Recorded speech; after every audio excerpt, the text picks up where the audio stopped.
The final project for BMGT 364 is the case study. It's due at the end of week 8. Actually, it's due on the Saturday before week 8 ends. So be sure to check your syllabus. Make sure that you have that date recorded and you know exactly when to submit it in the assignment section of WebTyco. Let me make sure I go over some key points for this. The case study can actually be found in your syllabus. I would suggest, as we are ending week 5 and beginning week 6, that you take an opportunity to review it carefully, read through it a couple of times.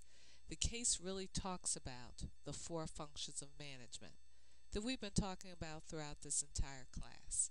The reality is that you have to start out with planning. You have to make sure that you organize well. You have to influence. And then finally, you need to control. And this case will illustrate the importance of all 4 functions of management, both in a positive and a negative manner. As you read through the case study, I would suggest that you take the time to take some notes. Read through it at least twice. The first time just to read through it just so that you can get a feel for what it is. The second time, read through it with more attention to the details. Take some notes about it.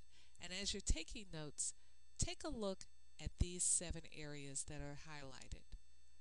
You want to make sure that you understand exactly how the case is showing whether or not the new owner paid attention to these following areas: failing to develop or share a mission statement, failing to determine the best way to organize resources, which, among other things, includes personnel, perhaps underestimating the importance of recruitment, job design, and descriptions and training of personnel, assuming that motivation is simply going to occur naturally and that the manager doesn't need to do anything, failing to define standards and other measurable outcomes that you are currently working with your teams on in the group project. So you'll be able to utilize the information that you're gaining from working together in terms of addressing whether or not standards and other measurable outcomes have been addressed in this case study. Did the manager ignore negative information? And did they delay action that could have improved organizational outcomes? These are all important components, if you will, of the 4 core functions of management. And all 7 of these need to be reviewed. So what are you expected to do in this final project? Well, let's go over each of those elements. You're going to first act as a management consultant to Amanda Smith. She's a small business owner. You're a management consultant, and you are going to present recommendations to her based on these 7 concerns that I've identified above. And I'm going to expect that you'll identify, as you read through the case, at least 2 other concerns just based on your observations. So you should have a total of 9 different areas or different concerns that you are going to respond to. You need to really be able to show me in this case study what you've learned in this course. And I want you to use that to educate Amanda as to the importance of the 4 functions of management and what she needs to do to address the 9 different concerns, the 7 that I've identified and the 2 additional ones you're going to identify. Throughout the recommendations that you're providing, Amanda, you need to intersperse and call out the importance of the core management functions that we've been discussing. Again, planning, organizing, influencing, and controlling. You're going to recommend to Amanda on how she should improve the management of her small business. It needs to be succinct. It needs to be clear and persuasive. Basically, what you should be doing is identifying for Amanda what the situation is, what the concern is, where you see it in her business based on the case, the core function of management that you believe applies to that particular example, and then you're going to explain to her what it is she needs to do in order to mitigate the concern and why it's important.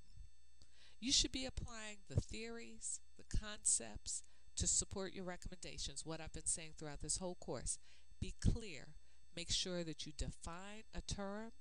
Make sure that you provide the clear example and correlate. That's how you create a very good analysis. Ideally, this paper is going to have a summation of the control function.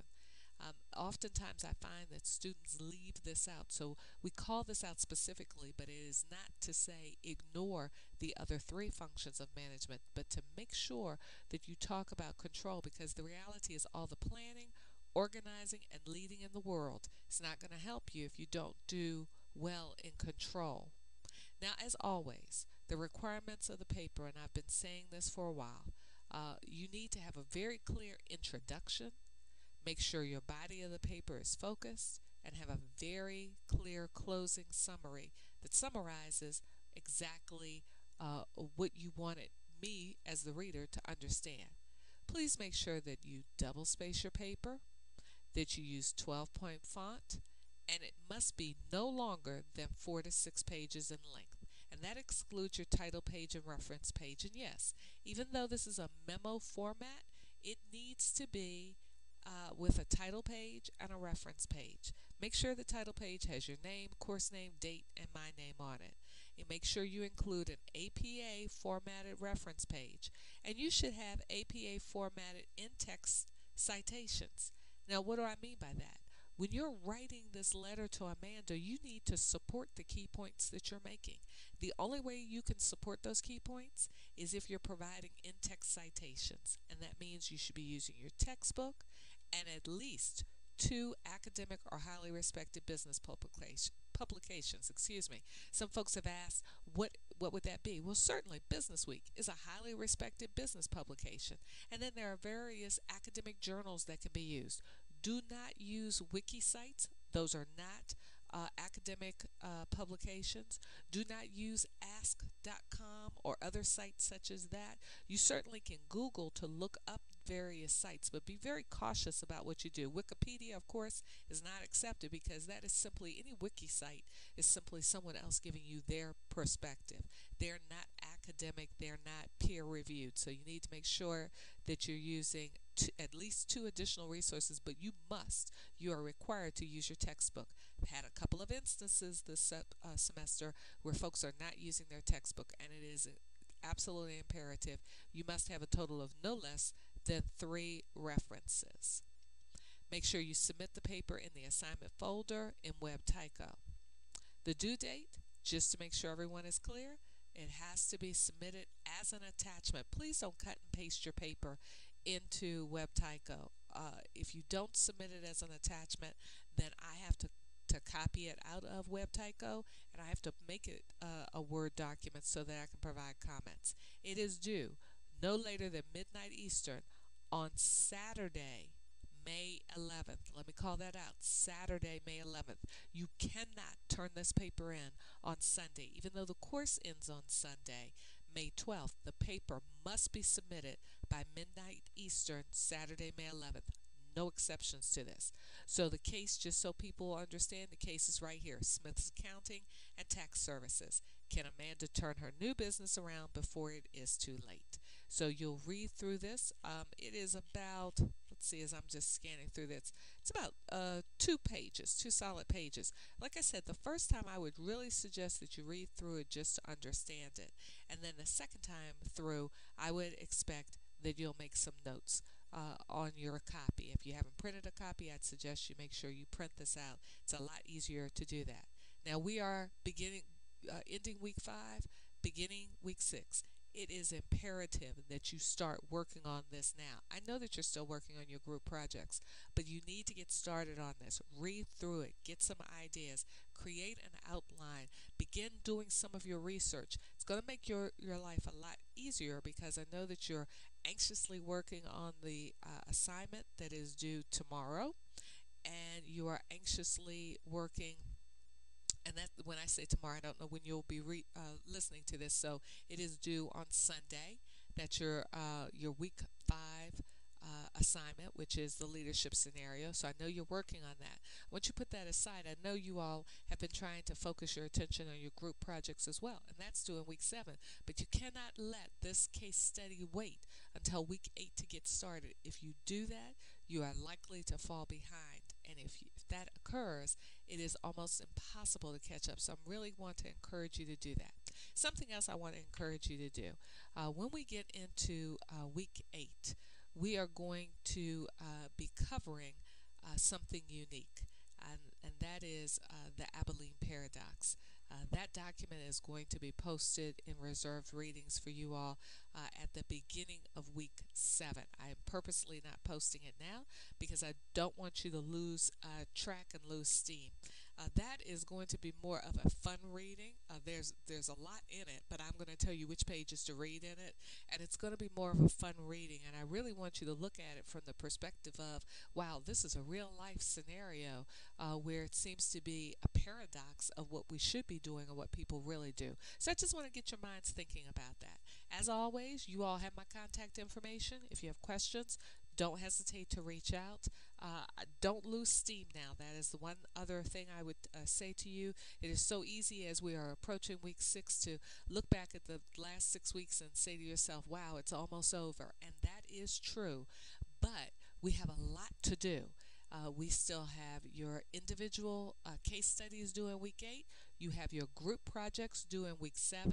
In addition to the group projects, you also have to do your review of your teammates. So that's also due in week 7. And there are still the discussions to continue. And again, it is so easy to let a discussion go for a week, but that's 2.5 points that you can't recover from if you lose it. And so I want to encourage you to continue to be active in the discussions and continue to challenge each other. And certainly don't hesitate to challenge me as well, because I know that you all are seeing that I am challenging you. That's about it.